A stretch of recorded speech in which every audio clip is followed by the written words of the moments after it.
Our verse for today is Mark chapter 3 verse 4, and it reads, "Then Jesus said to them, is it lawful to do good or to do harm on the Sabbath, to save life or to kill?" But they were silent.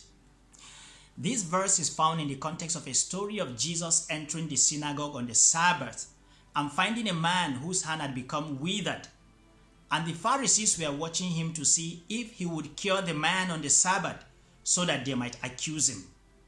This story follows another episode in Mark chapter 2 verses 23 to 28, where on the Sabbath, the disciples of Jesus plucked heads of grain, and the Pharisees questioned Jesus why his disciples would do that on the Sabbath. Clearly, we are in a section of the Gospel of Mark, well crafted to clarify Jesus' attitude and interpretation of the commandment, observe the Sabbath day and keep it holy, which we find in the 10 Commandments or the Decalogue in Exodus chapter 20 verses 8 to 11 and Deuteronomy chapter 5 verses 12 to 15. The requirement not to work on the Sabbath, as we know, is grounded on man's imitation of God, who completed his work of creation in 6 days and rested on the 7th day. The term Sabbath comes from the Hebrew term for rest, Shabbat, which is from the Hebrew verb Shabbat, which simply means he rested. So God rested Shabbat in it and also blessed and consecrated it. Thus the Sabbath day becomes a holy day of rest.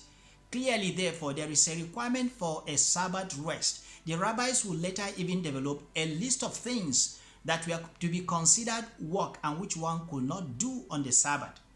The problem, however, was that the Pharisees were not making the theological argument of imitating God, or even the social argument of man and his household resting, as the 10 Commandments explain.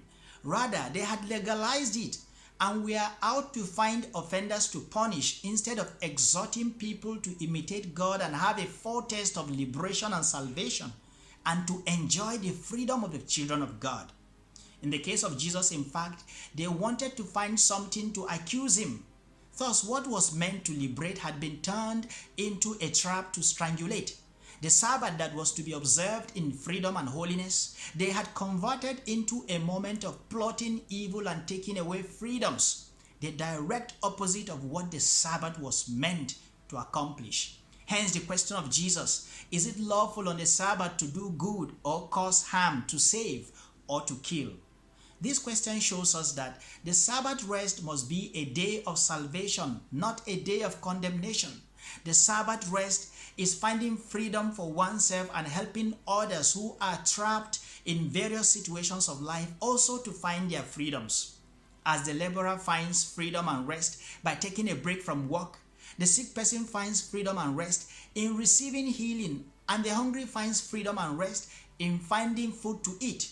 Thus, the hungry disciples of Jesus entered more properly into the essence of the Sabbath rest, not by enduring life-threatening hunger, but by plucking life-saving and life-enhancing heads of grain to eat. And by granting him healing, Jesus gave the man with the withered hand the possibility of entering properly into the essence and goal of the Sabbath rest. Lord, may the Sabbath rest we observe lead us to the true rest you want for us. Rest from hunger and from sickness. Rest from anything that threatens life. Rest that restores to us the full freedoms of the children of God. Rest that gives us life in abundance. For you said, I have come that they may have life and have it in abundance. Amen.